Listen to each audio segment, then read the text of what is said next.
Good evening, everybody. How's it going?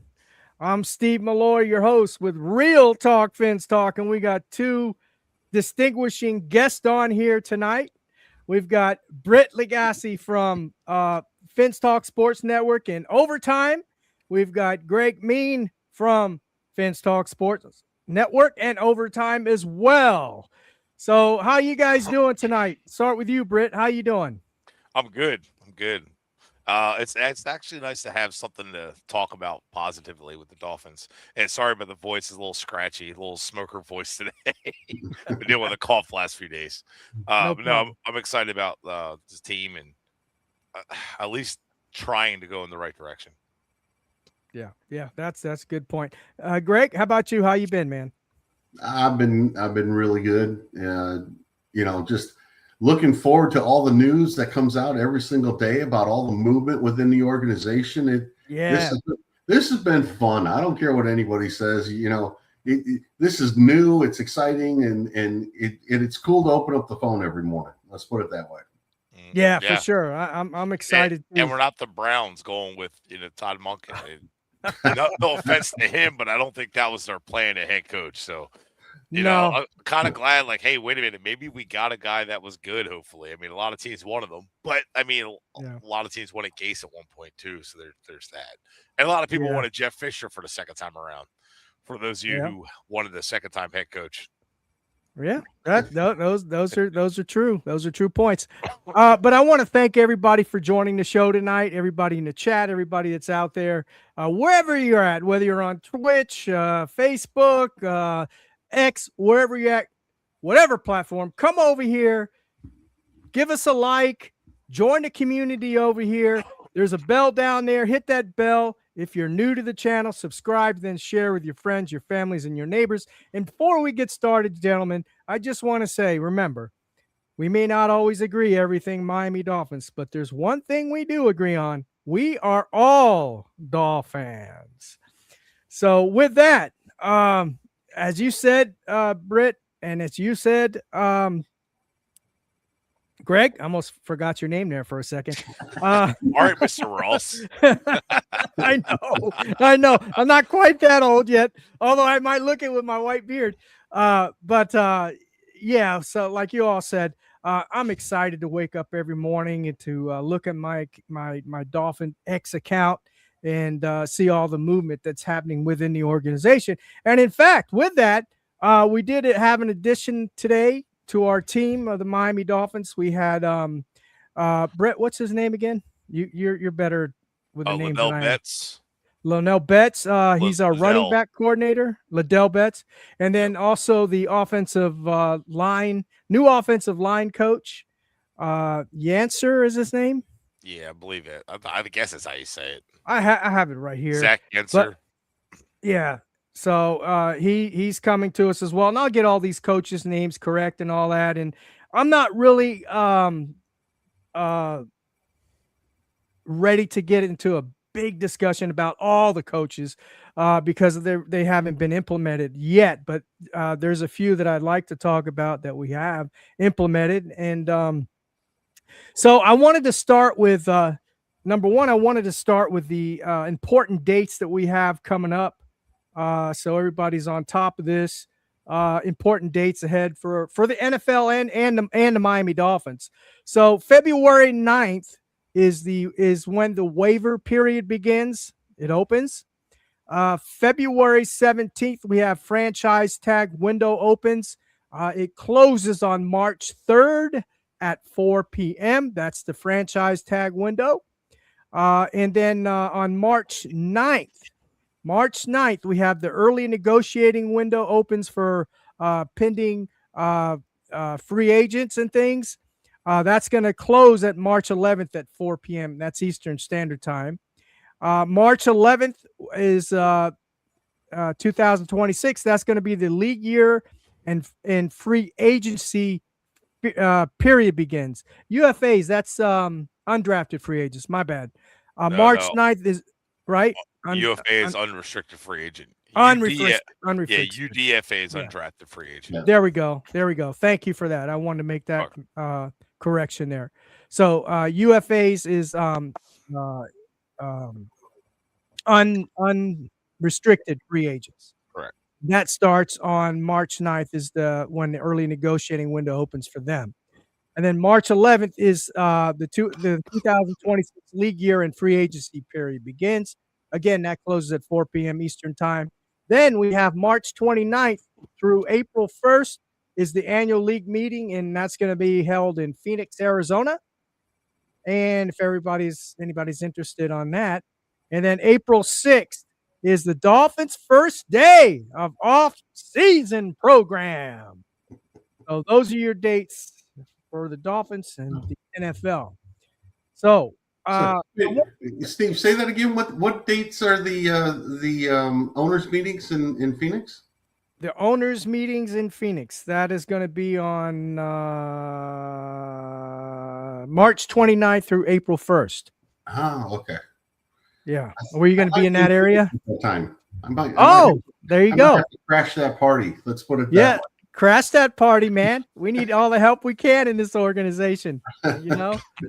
But anyway, so I want to talk to you gentlemen about the recent I guess the rehire again. He's hiring. We've got him back in the organization, and that's Slowick, right, Coach Slowick. And I know a lot of people were jumping the gun, and they were all all up in the air about, oh my God, that means Tua Tagovailoa is going to be back and all this kind of stuff because he runs the Shanahan system and all that. Brett, what's your thought on that? It's a quarterback-friendly system, and it made Tua look good in 2023. So, yeah, a lot of quarterbacks can run it. I don't think he's coming back. I think that's already dead in the water. That relationship's already burnt. I think everything with Tua is pretty much as clear as day that he's gone. I think he also wants out. I don't think he's asking to stay. I think he knows his time is limited in the NFL. In fairness, if I'm him, I don't want to play for a team that's getting ready to rebuild or retool, whatever you want to call it. They're starting over, and he knows that, and he knows if he's a part of that, that's just 1 year that he has kind of going to waste. So, I also think like this team is going to take a huge hit up front on free cap wise. So I believe the biggest thing is just they've already moved on. I think the owners already moved on. I think Ross is kind of like showing, hey, this is a new day. Everybody's gone. And Aikman, if he was that much involved, I could see Aikman saying move on for Tua, kind of pushing that now. Just move on, trying to find somebody else. But yeah, I don't just because Slowick was promoted to OC for familiarity, it doesn't necessarily mean Tua's back. That just means they're going with familiar system, smooth transition. Whether they stay that way after this year or whatever they do. I mean, it's a good chance to go and stay the Shanahan system anyway because Hafley's most of his success off the successful offenses he's been around in the NFL were with the Shanahans. I forgot the offensive coordinator was Mike Sullivan that he was around in Tampa Bay. That under Shiana, that offense was not very good. So he seems to gravitate towards the Shanahan guys. He was there with Cleveland with them, and then he moved over to San Fran, was with Chip Kelly for a year. Then the Shanahans kept him there. Then obviously he worked again with LaFleur in Green Bay. So I think he's pretty comfortable with that system. So I think that's part of the hire too. So I think forget Slowick was on the Dolphins. No matter who they hired, I don't think that meant they're keeping Tua. Could be wrong. Yeah. No. I kind of agree with you. I think that ship has sailed as far as Tua Tagovailoa goes. If they were going to keep him around, I think they would have emphasized that fact. Yes, he's our starting quarterback. He's our franchise guy. He's he that's it. He's the starter, and we're going to have to move on and develop players in other areas. But Greg, how do you feel? What's your thoughts? I'm fine with Slowick being the offensive coordinator. He called plays and was offensive coordinator in Houston for a couple of years. He was brought here and basically learned the offense. I think the offense will be different. It'll look a lot different next year. But it's fine that he stayed on the staff, and even if they went outside and hired somebody new, it'd be somebody like Slowick, in my opinion. So they're going to run the Shanahan type system. There's nothing wrong with that. I'm just hoping that it's not as much motion and shifts and things. Let's line up and play football. And yeah, I'm fine. Tua's gone. There's no ifs, ands, buts about it. Even if he's still on the roster, he's not playing. It's just not happening. So it's time to move on. It's tough to clean house. And like I've said a couple other times, the Dolphins were going to move, basically half the roster this year anyway.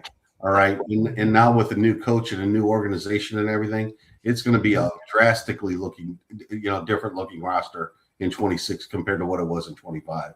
So you're looking at probably 30 some odd new players that are going to be on the 53-man roster here. And that's a good thing. I'll just say that. Yeah. And we'll get to that. We'll get to maybe some of the players that you feel that we should keep, or you think in some of the players you might think that are going to be, released. I wanted to get a little bit more into this Slowick thing. So I know you both said you feel that it's a good thing. How different do you think this offense is going to be as opposed to Mike McDaniel's Shanahan system that he ran over here?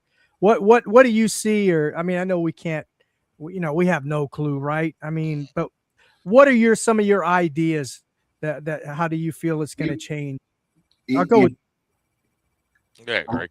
I was going to say, if we take Gaffley at his word, or Hafley at his word, I'm sorry. We're going to be a power running attack, with play action and with quarterback movement. Okay. That's a different type of Shanahan offense, running the West Coast offense than what Tua was running with McDaniel and so on and so forth. All right. That could mean a different type of offensive line. So there could be substantial changes on the offensive line to make that work. That could mean a different type of running back. All right. Outside of Achane, there could be more 50-50 carries and things of that nature with this type of offense. I can't imagine that, the new head coach with this vision of this team would hire an offensive coordinator with a different vision. So I would say that it's going to look different. It's going to be more, inside zone, more straight up power, more using your tight ends to, crash down on defensive tackles, trap blocking and things of that nature. So more play action passes off of that. Exactly right. Day one, so it's going to be the basis of it. The structure of the offense is going to be Shanahan West Coast offense, but it's just going to look more power running and more play action passing. So I'd imagine that's the way Slowick's going to call it.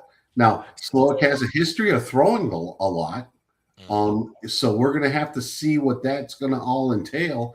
And I'm not against that either, because I think it's a hard row, to hoe when you're trying to beat Buffalo and New England right now with a power running game. I just don't think that's there's success in that. So we'll see what happens. We'll see what happens. Yeah.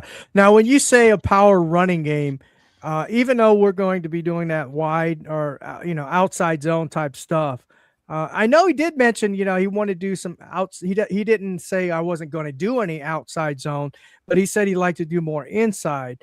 And he wants to be able to run the ball when defenses know they're going to run the ball. He's going to want to be able to run the ball and just pound it at him anyway. So I like that philosophy. Do you think that changes, as you said, you mentioned Achane, we got Ollie Gordon, we got Wright. Do you think that changes the Achane's role in the system, or do you think he'll have the same role as he did, say, in the last couple of years? I think Achan's role has to change. If what we are hearing right now is true, his role I can hear has the to change. keyboard typing so fast right now. Yeah, I know it. I understand that, but All Dolphin players great. Yeah. but it's just one of those things where if he comes from Josh Jacobs, right, in a power running game in Green Bay. You Yeah. can't And the great Chris Brooks, the Dolphins' great Chris Brooks. Yeah, exactly. But you can't ask Achan to do that, right? That's just not who he is. So either what he's saying right now is not going to be what happens in for the offense in 2026, or you're going to get a different player that's going to have some a substantial amount of carries other than Achan. So his role could change. And you know what? If he gets 10, 12 carries a game and another 4 or 5 catches, and he's still touching the ball 15 plus times, I don't think that matters. And we'll just see what happens. I think the O-line's going to look different. I think the running game's going to look different. And, Achan might be the primary running back. He might be doing all of this. But based on what we've heard, I wouldn't be surprised if things changed drastically. Yeah. Right. And you also mentioned that includes the O-line. You think that might change as well? Do you think Patrick Paul might fit this type of the scheme, or do you think that the big people, the people that won't fit this scheme, this power running scheme right now, are essentially your 3 interior offensive linemen. You need a heavier, more point of attack type center than what we have now. Yeah, that's what I wanted to know. I know a lot of folks love Aaron Brewer and everything, and I do too. And he was a really good center for us the last couple of years. But that's what I was thinking too. Is I don't know if he's going to fit the scheme as a power blocker for the run game. I know he's good at getting at the second level in his blocks for the outside zone. His pass blocking is okay. He's good pass blocker. His strengths are that run game, but utilizing the outside zone more than power type back. He's very good at getting to the second level. Right. He's not so good at the point of attack. One of the reasons why Miami struggled at the point of attack in short yardage situation is because defenses would line up a 320-pound plus guy, right on Brewer, and Brewer could move him. All right. So if you don't get movement at center in short yards, yardage situations, it's hard to gain those short yardage, attempts. So again, we're just basing this on everything that's being said right now. This 2-week high that we're on, with the new coach and things like that. Right? For sure. So once we get the players on the field, once we get to assess what the strengths and weaknesses are, this might be different. All right, because every coach will adapt to their personnel, and that's what you should do. So it might change back, but right now, based on what he's saying, we need some help in the interior offensive line, and we would need a power running back to at least take some of the carries that Achan got last year. Okay, yeah, I can see that. Good points. What's up, Rob? Britt, how about yourself? How do you feel about this? Do you think Achan is going to fit this specific scheme that what? Achan equals Landry. Achan equals Landry. Okay. Yeah, overrated by the fans. An ex-great Hall of Fame player, a good player who's a talented player, is a good role player. Should not be the starting running back next year. And they're going to lob, oh my God, but Achan, this and that. Honestly, I like Achan. I think he's a good player, but people talk about like he's this elite player are just lying to themselves. There's not a lot of elite running backs in the NFL, and like I like Achan, but we're just because there aren't a lot of elite players doesn't make everybody elite. Um, like you don't see what Christian McCaffrey does from him. You don't see what Clinton Portis used to do. You don't see LaDainian Thomason like that. That's Saquon Barkley, any of that. Like, excuse me, he's a good running back, but he shouldn't be Mhm. the starter, and he's not going to be the starter. They're going to want to get to a physical approach, but I mean, a physical run game doesn't. It's more about the running back than anything else. The lanes are there. You know, the running backs have not been overly physical. Achan does break tackles, but if you notice when he breaks tackles is when he's able to get out in space and get defenders off balance. When he's able to get Mhm. a full head of steam where he can get them slightly off balance, and it's because he's so fast and he's hard to tackle. And he presents a small tackle area, but it's very often you don't see very often him pushing a pile and all that stuff. Mhm. I fully expect them to get a bigger running back this all season. Whether it's free agency, whether it's a draft, Kenneth Walker, I welcome with open arms. I'm all about it. That angry downhill one cut runner knows the system, all about it. They seem to like what's his name better. I don't know why it's Charbonnet. I like Kenneth Walker's ability better, but I would love to Yeah, have I him. do too. I do too. So and he kind of reminds you of the same kind of players, Jacobs in Green Mhm. Bay. Um so But yeah, they're isn't gonna have Kenneth Walker? I know he's a small kind of a small guy, right? Or is he Kenneth no, he Walker? Is it he's short. He's 5'9", short? but Right. he's small. If Frank Gore's small, I mean they're kind of the same size.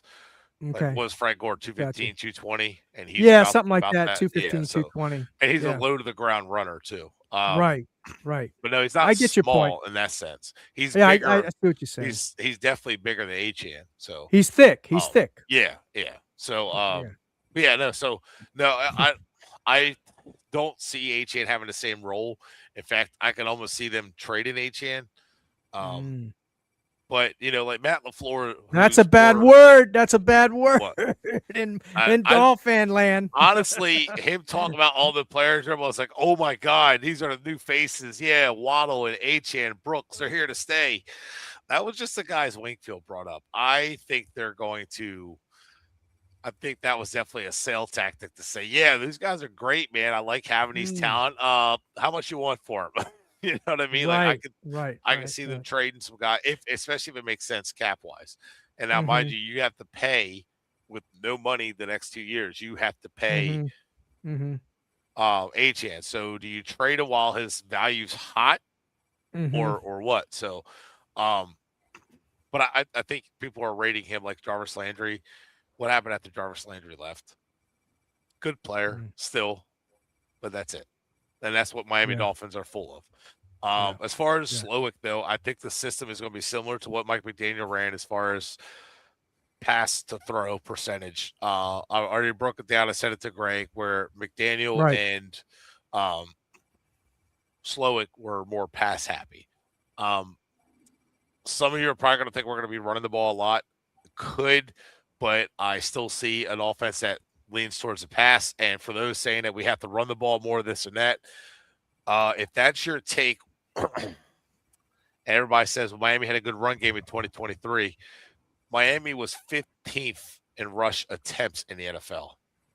They were number 5 in pass attempts in 2023. They threw the ball almost 200 times more. Why did the Dolphins have more success on offense? Why did they win more games that year than they did this year or 24? Because the offense was built to throw the football. Greg's been saying it for a long time. This offense has been built to throw the football. In today's NFL, you win by throwing the football. So, and Miami was doing really well. So, to me, it's Slowick knows that. And believe it or not, Halfley knows that. The GM Sully knows that. Where he come from, I still remember Ryan Grant got hurt that year. The Packers won the Super Bowl, and they had shoot, I forgot his name now. Was good but not great. They won by throwing the football because you win through your quarterback. So, and they knew Mm-hmm. that. Halfley knows that. Sully knows that. They all know it. So, and I think that's what we're going to see. It's just the style of run game is going to be different. So it'll be a little bit more physical. Yeah. Let's, if we take a look back at the 2025 season, all right, Miami was 31st in plays run, okay, on offense, all right? They had one more play run than the Las Vegas Raiders on offense, okay? And of that, they still only ran the ball 432 times. They passed the ball for over 500. All right. That's balanced in this NFL. And the offense wasn't very good. Okay. So I want to see more plays. I want to see more offensive plays. And I want to see, more explosive plays. That's what we need to talk about. That's something else that Halfley discussed in an interview with Rich Eisen. All right. On defense, he's focused on stopping explosive plays. On offense, we need to create explosive plays. And most of those offensive explosive plays are in the passing game. Well, prime example, Seattle. The Seattle game. Did you see the Seattle game? Yeah. What happened? All those explosive plays were throws. And what did Greg and I talked about it? The Seahawks led the league in rush attempts. There are 47 in pass attempts, 47%, which means they threw the ball 53% of the time. Right. And they ran the ball the most and out of everybody. And how do they win that game? Explosive plays, passing. Yeah. Yeah. Well, for sure. What did the Rams lack that game? Explosive plays. Yeah. I mean, they still had some. Matthew Stafford showed why he right now, currently, you can make obviously the argument with Mahomes, but Matthew Stafford is the best quarterback in the league right now. Like he ran them, he got them down. And I don't care what anybody says, like Puka Nacua is good and Devontae Adams is good, but even though he's not as good as he used to be, dude, it's him that's getting it's Matthew Stafford that gets him down the field. Oh yeah, the guy, he's so cerebral. It's unbelievable. He just knows the game. He has a very high football IQ. It's amazing. Yeah. Greg, were you going to say something? I was going to say just about the Rams, right? What team led the league with tight end receptions this year? Rams. It was the Rams, but it was spread out over 4 tight ends. Wow. Yeah. And we have one maybe that can catch it. Yeah. Well, everybody says the offensive line was Greer's worst. No, tight end was the worst position he drafted. Right. Let's talk about that. Let's talk about that since you brought it up. Do you think Dulcich will still be with us next year? Or Dulcich or Dulcich? However you pronounce his name. Probably. Do you? Okay. I like because he's cheap. Yeah, he's cheap. Say, he's not making any money, so yeah. He's cheap and he's a leader. Like the familiarity with the system, right? So you're talking a guy who knows the system, comes right in. You bring in a young tight end. Hey, I got a guy who's still able to start, be capable, and him. Everybody likes Dulcich. I thought he did a good job in Miami. He did, but he's average. It's just that, and that's a good thing. That's okay. You can have average guys like that in a roster. They fill the role, right? They less expensive to make plays when they need to. He's just an average blocker, average receiver. He was just, our guys were so bad that he made it look like he was an all-pro tight end. Yeah. He really looked good out there. You're right. How about Waller? You think we'll keep Waller or Hill? I think Waller and Hill are both gone. I'm not so sure Dulcich is on the roster. He might have been a free agent. Oh, he might be. I know there's 33 agents this year, so you might very well be right. No, he's off the roster. He is off the roster? Yeah, 2026, he's a free agent. Oh, wow. Well, okay. This is 26. So are we going to sign him back? Oh, maybe. That's I the don't know. question. I mean, we could sign it for cheap. I don't think he's going to be asking for too much. I mean, hell, we took him off the damn practice squad. You know what I That's mean? true. So, I'd bring him back. Why not? No, But he's a good number 2. You still need a number 1. yeah, No, I agree with Yeah. all that.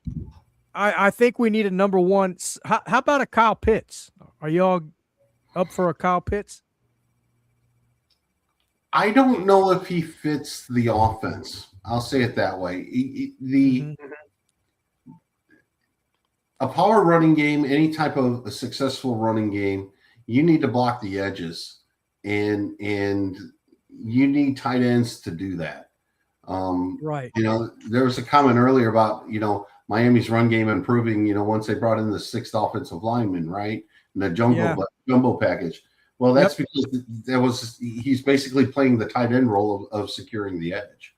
So once we started blocking that, we got better running the ball. So I would look at larger physical inline blocking type tight ends first and foremost, and then pass catching secondly. And if the Green Bay Packers want to trade Kraft because of the injury, we'll take them.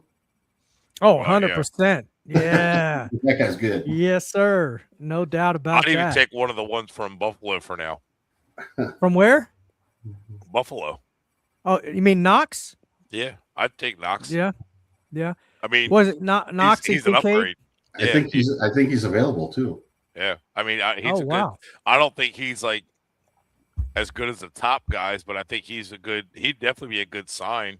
He's a good inline blocker. Yeah, and like receiving wise, he's definitely capable. He's more than capable of getting.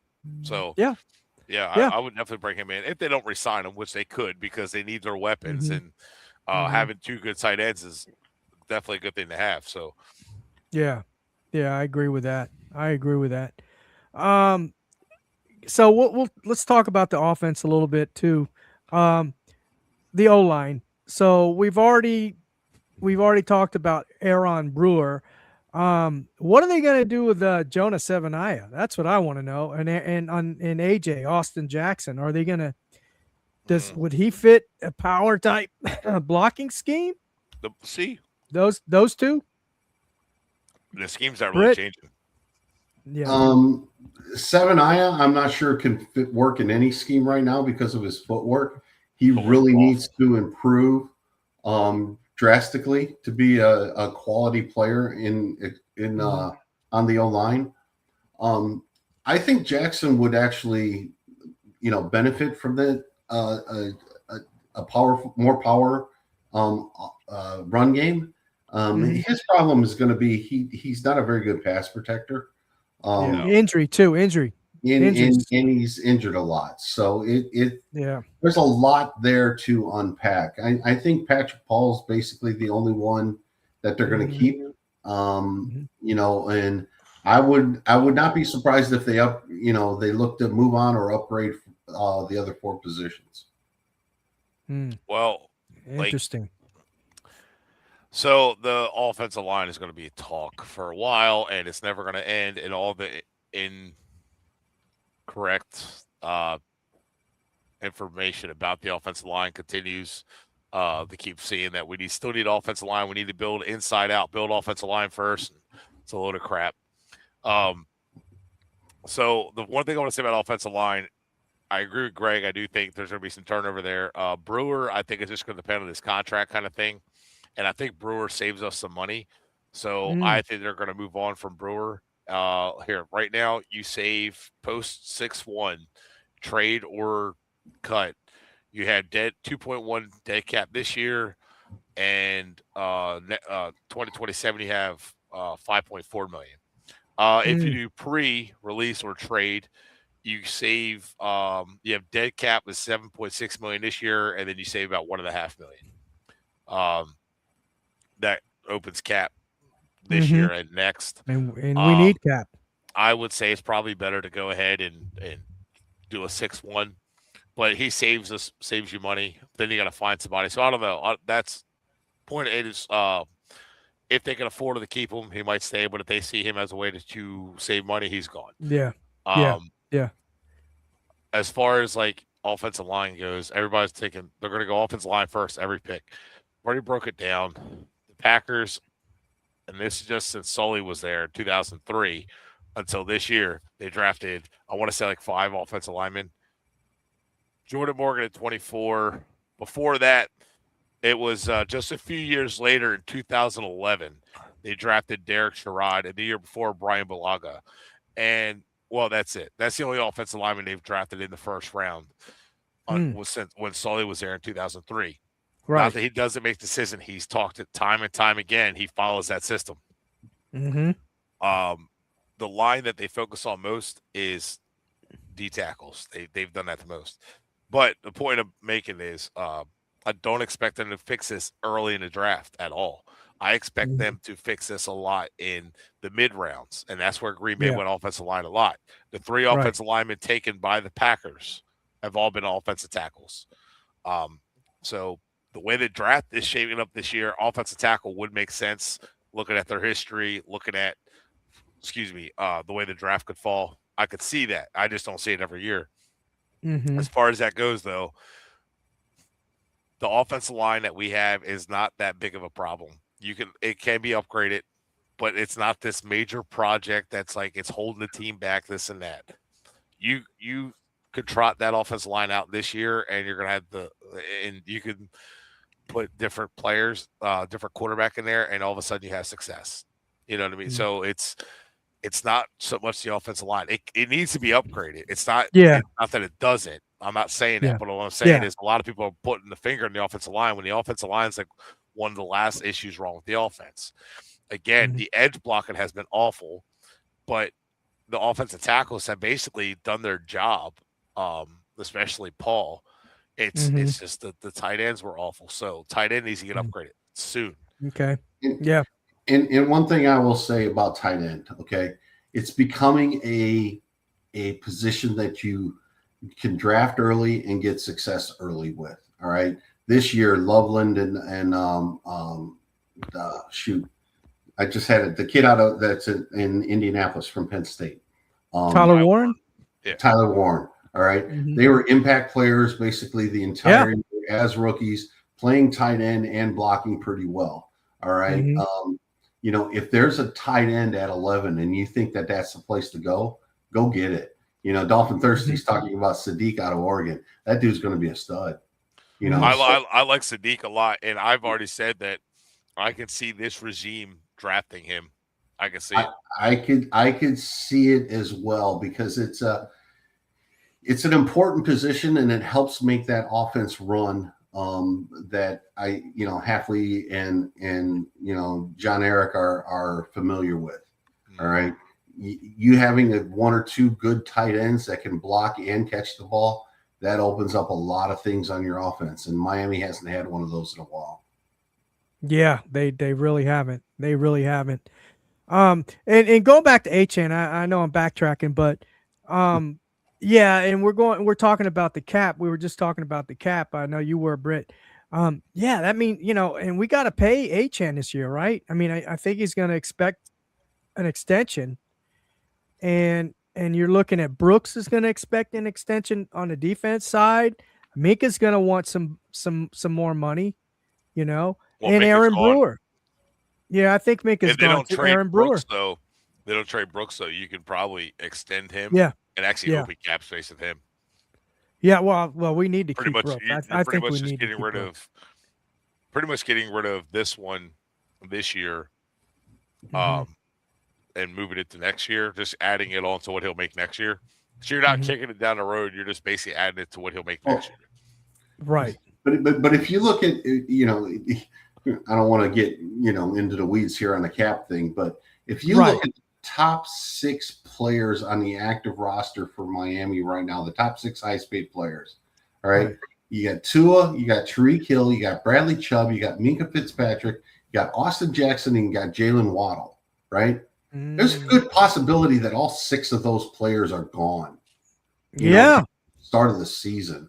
And the dead cap ramifications and everything of that nature, that could be just wild. But again, your top 6 players, in my mind, aren't players that are going to be here when Miami's challenging for a Super Bowl in 2 to 3 years. They're just not, So I think you need to get, you need to get something for them right now if you can, and let the chips fall. Yeah, I'm with that 100%. I mean, I like Waddle, I like HN, I really do. But yeah, we need to, number one, we need to fix this cap, the cap hell we're in, and they've emphasized that. The coaching has emphasized that. Sully and Half, they both emphasized that, and that's what we got to get fixed first. And the way to do that is you trade Waddle for some assets, you trade HN for some assets, and what are we going to say, Britt? The Waddle contract. Mm-hmm. I can't remember if they save anything this year or not. Really? Yeah, hang on. I got to look. One of the contracts they have is pretty much damning. I want to say it's Austin Jackson. Okay, yeah. His contract's pretty hard to get out. Not hard, but you know what I mean. Oh yeah, so Waddle pre 6-1 is negative 28 million in savings this year, and pre 6-1 trade is negative 11.6. If they release them, it's negative 11, so you have to trade them. But so trading game, here's what it was: 6.75 million in 2026. In 2027, it's a dead cap of 16.5 million, and then the savings this year is 5 million. So, that's a little tough.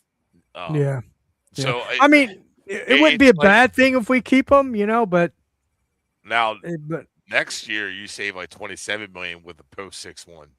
But I think if they get a good pick for them, then yeah, it's worth trading them as a post 6-1.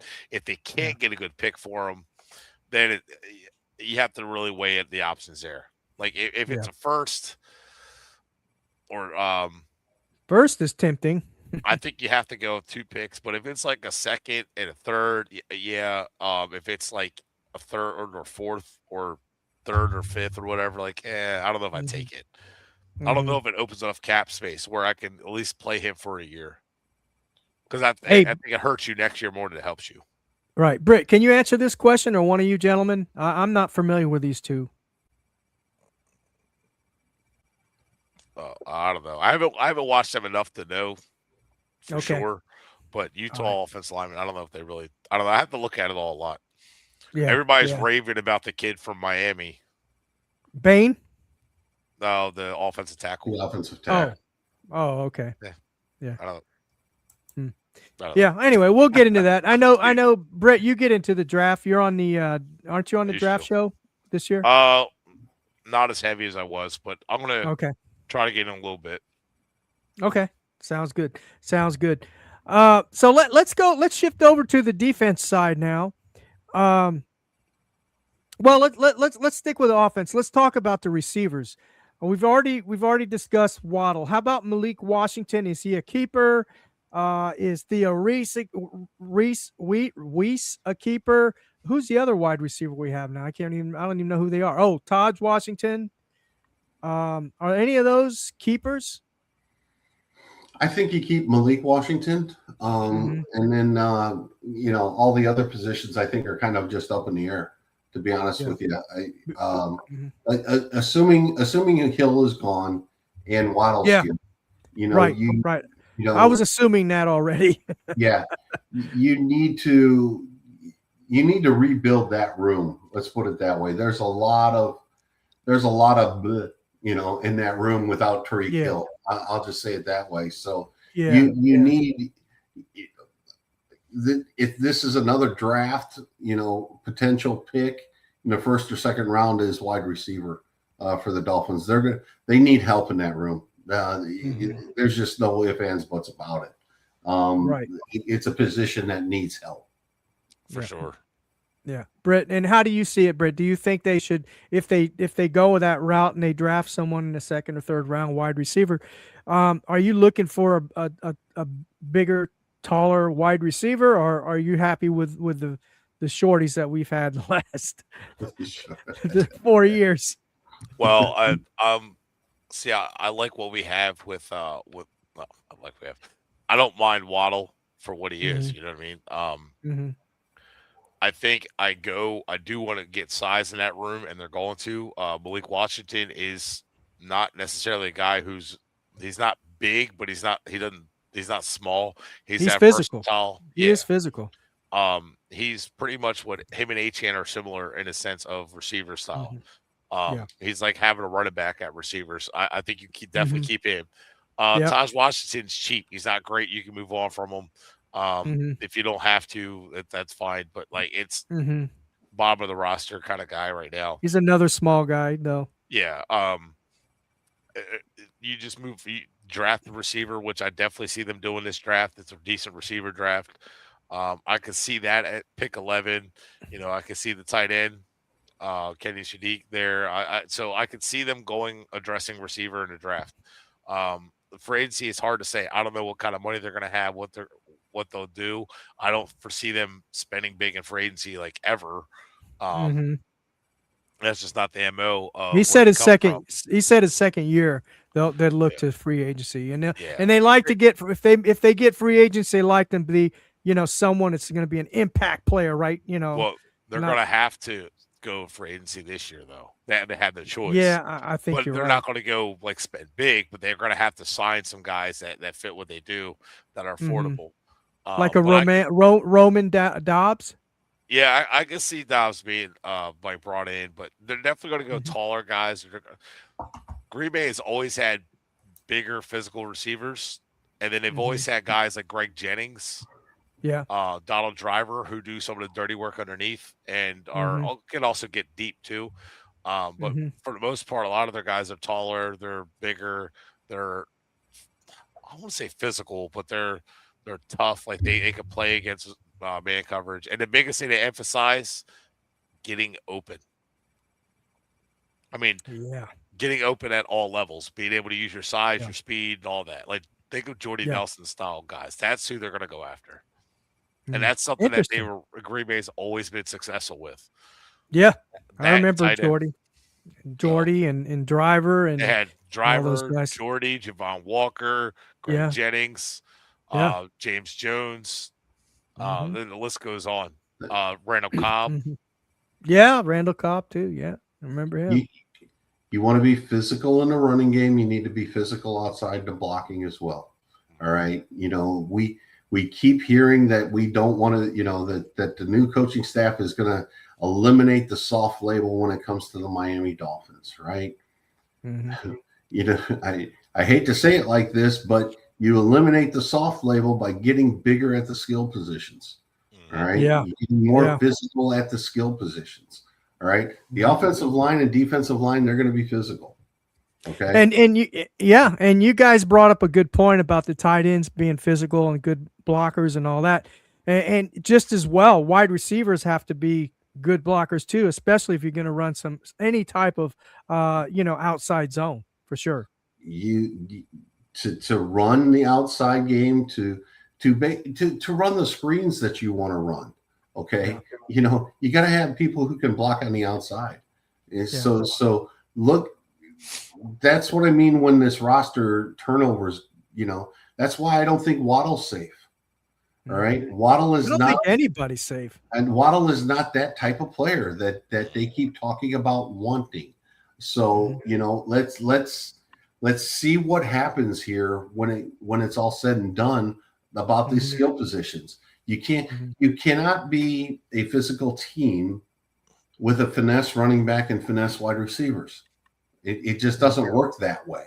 And that's basically what Miami's had for the last couple of years. Now, they had success with it in 23, 22, 23, and things like that, fastest show on surf or whatever you want to call it, things like that. The greatest show on surf. Yeah, whatever. Get it right, Greg.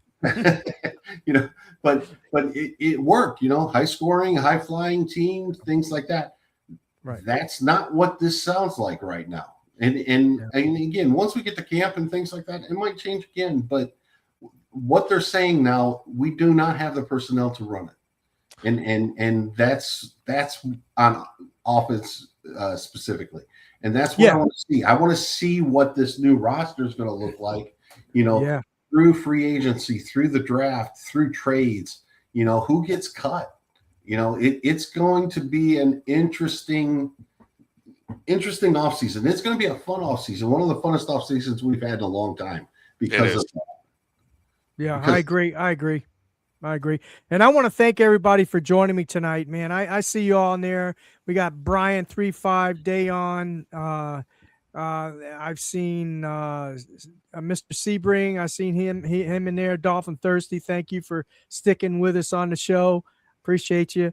Everybody's making great comments. I love it. Make sure you hit that like button, everyone. If you're new to the channel, I see a lot of new names in the chat. Make sure you hit that subscribe button down there, that bell, not button, that bell down there, and share with your friends, your families, and your neighbors. We got about 8-10 minutes left, so I want to talk a little bit about the defensive side of the ball a little bit. If we don't finish, that's fine. We'll continue on at another time show. I'll have you both on again. Definitely will want you guys back on again. Defense side of the ball, we already know that our defensive play caller is going to be Half, right? Coach Half. He's going to do all the defensive calls. I know he's got a couple defensive coordinators in mind, but they've been mentioned, names that have been mentioned. I'm not going to mention them because we don't know for sure yet until they sign with the Miami Dolphins. I'll mention their names, but he does have a couple in mind. One of them he's very familiar with, coming from Green Bay. But the thing, and basically they're just going to be, they're going to run the show in the off season, right? They're going to install the defense in the off season to Half's liking, and then Half is going to be doing all the calls. I'm sure, these guys are going to play a part too as well, the defensive coordinator in during the games as well. But how do you see this defense developing? How do you think we have some players on this D line right now that we could develop and fit the system that he wants to implement into the defense, our defense? Greg? Again, all right, we can just go by what they're saying, right? Mm-hmm. It sounds like that they want to move into a 4-3 type base alignment. All right. That's what I heard. Yeah. If that's the case, then I am concerned about all of the defensive tackles that we drafted last year, what their fit's going to be, and then who's going to be playing the edge defensive end positions. All right. Chubb isn't guaranteed to come back. Yeah, that's a good point. Doesn't really hold up to the run very well. So there's some outside defensive end, type players that Miami would need to complete this offense. I do think Sealer at a 3 technique would be good. And I think Grant or somebody at the 1 technique in the 4-3, can work as well. I think all 3 of the guys that got in the draft last year can play the same. They can play the 1, but who else is going to play the 3? I think I would. Biggers, Zeke Biggers. Yeah, Biggers is the one I was thinking of. I think he could. He maybe. I don't know. It's when you change fronts. All right, it doesn't seem like that big a deal. To the average fan and things like that. How much different can it be? It's different. It requires a different skill set. There's a reason why 3-4 defensive tackles don't always transition to a 4-3 well, and vice versa. So it'll be different there. I think the linebacking core is going to be fine. And I think they've already acknowledged that there's going to be some work needs to be done in the secondary. So, so that's going to be their focus, just based on Green Bay's pass and his past with Halfley. Besides the D tackle position, Green Bay loves to draft DBs on defense. You know, And he's great with DBs. He's a perfectionist when it comes to that. and you know, I don't want to beat a dead horse here, but Brett and I on the overtime with Evan and other places. Thank you, Rob. Huh? Now I was thanking Rob. He said, "Great show, Okay. guys." You know, and you know, we've talked about this in the past. You kind of build from the outside in on defense anymore. Your defensive backfield dictates what your front is doing. All right. So you start in the defensive backfield and you move forward, right? And that kind of dictates what's going on. And flexibility in the DBs gives you flexibility on how you rush, how you scheme the pass rush, and things like that in your front six. So right. And he knows that. And you look at the Eagles as an example, because the Eagles last year, when they won the Super Bowl, who they have as pass rushers, their secondary it opened that up for them, so it made their life a lot easier.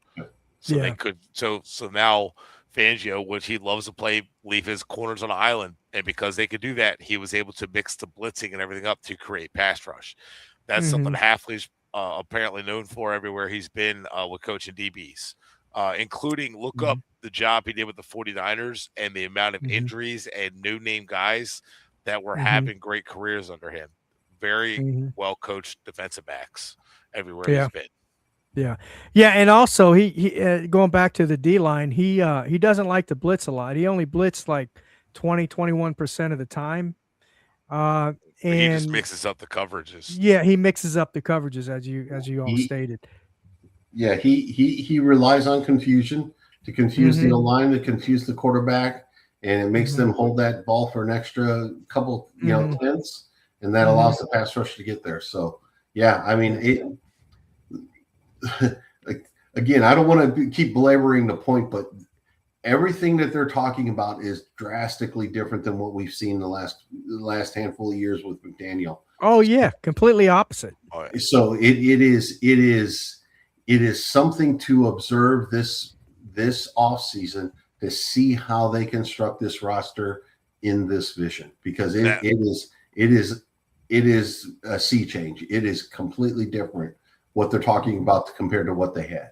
And you notice the last time we thought we had this with in 2019, yet every time they would talk about it, the coach and general manager were not in sync.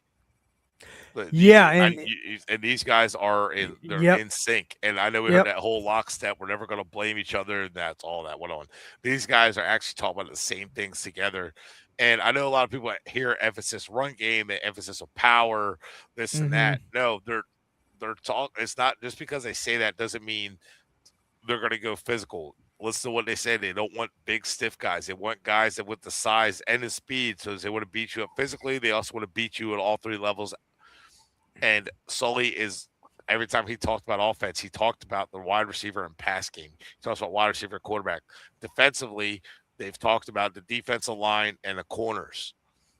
They talk about the secondary a lot. And when they talk about defensive line, I can almost guarantee you they're talking about game records and pass rushers. They're not talking about just interior D tackle. They're talking about getting after the quarterback. Yeah, 100%. Because they don't do. He doesn't implement a lot of blitzing, so they're going to have to use the front four to do all the like you said, rushing the passer and all that kind of stuff. Look at what creating havoc back there. Look at the Rams and how their defense is built, and that's how I envision the Sully that build this defense, something along those lines. I don't really see it as being how Green Bay built it or how some of the other teams are built.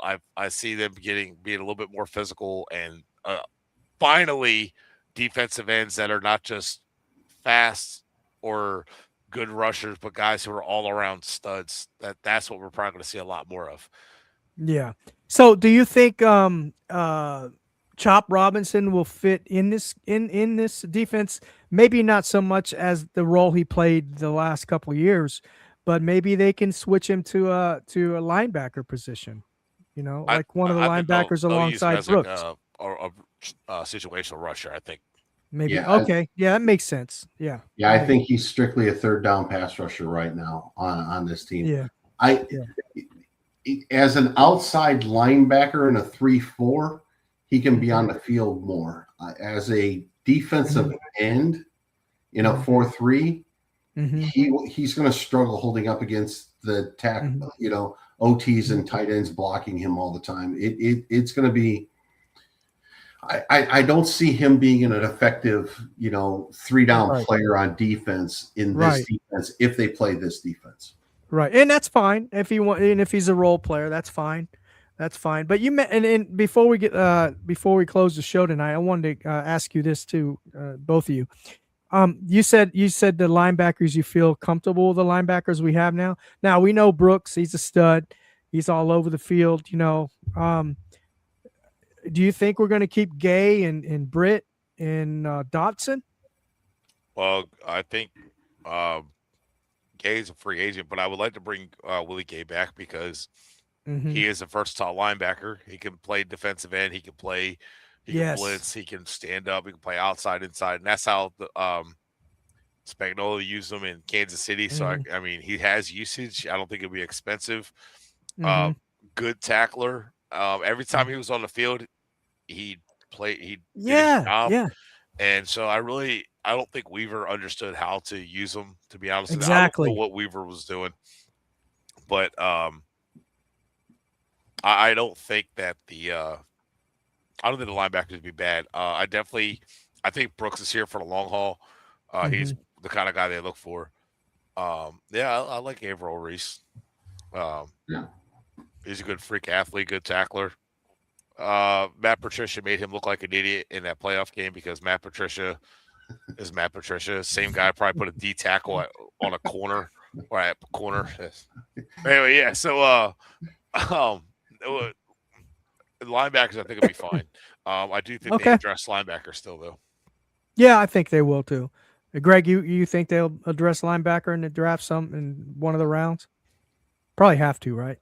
Well, I'll say it this way: it's the least pressing need on defense as far as what it would take for the draft. If somebody in the third round or beyond or something like that just really stood out and said, "Yeah, we got to have this guy," I wouldn't be opposed to it. But I'm thinking there are other areas of this team that need to be addressed first and foremost, and I would want to use my draft picks there this year. I think I think you can live with Brooks. I think you could live with Dotson, and I think you'll be able to pick a free agent or two here or there up to kind of fill in the back end of the roster. To me, it's just not a pressing need. So we'll see what happens. Yeah, for sure. Guys, I want to thank you for coming on the show tonight. Britt, Greg, or Britt, whoever, one of you, tell me where we can find you. Or they can find you. Well, you can find me doing shows of Fins Talk Sports Network on the OT. Find me on Twitter. My handle's right down there at Brett Legassi 67. And you find me probably I don't even know anymore. Just Twitter's just it's different now. It's kind of getting back to the way it used to be before the whole Tua hype. I know. You'll find me stirring the pot somewhere on there. Yeah, for sure. Greg, and the same. Yeah, we're going to be Brett and I join with Evan on overtime. Evan, So, I think we're probably going to try to go Friday night this week, but we'll see. We'll be on at some point. I'll just say it that way. And then I'm always here to help you out with Steve when you need me. So. I appreciate it. Appreciate both you guys. Yeah, for sure. For sure. Let me ask you one more question. This is a bonus question for tonight. Okay. Right. Are they going to draft a quarterback this year, Greg? I'm going to say yes. I'm not sure it's going to be in the first round, but it might be a day 2 or day 3 pick. I'm going to say yes. Okay. Britt? Yeah, they will. And they're going to draft one, how early, I don't know, but they're going to draft one this year and next year. Yeah, I agree. I think they are too. I really do. And for all you guys that believe that Tua Tagovailoa will be here next year, nah. Not going to happen. Not going to happen. But thanks, guys. Appreciate you. And I thank everybody in the chat tonight. It's been wonderful. You guys have been awesome, making all kinds of comments and stuff. and I really love it. You guys showing up. Yeah. I've always say, I can't do this without you guys. And I do this for you guys because I just enjoy doing it. I enjoy sharing information. I enjoy, most of everything on this show is mostly my opinions. And I could be wrong, I could be right, but at least I'm going to give you an honest take of how I feel, and I'm going to keep it real on here. And so I appreciate you guys for joining the chat today. And we'll be on next week. I got a special guest coming on next week, Tuesday at 7:30 Eastern Standard Time on the Finns Talk Sports Network. Look for Real Talk Finns Talk. We'll see you then. God bless. And remember, Dolphins #1, baby! Dolphins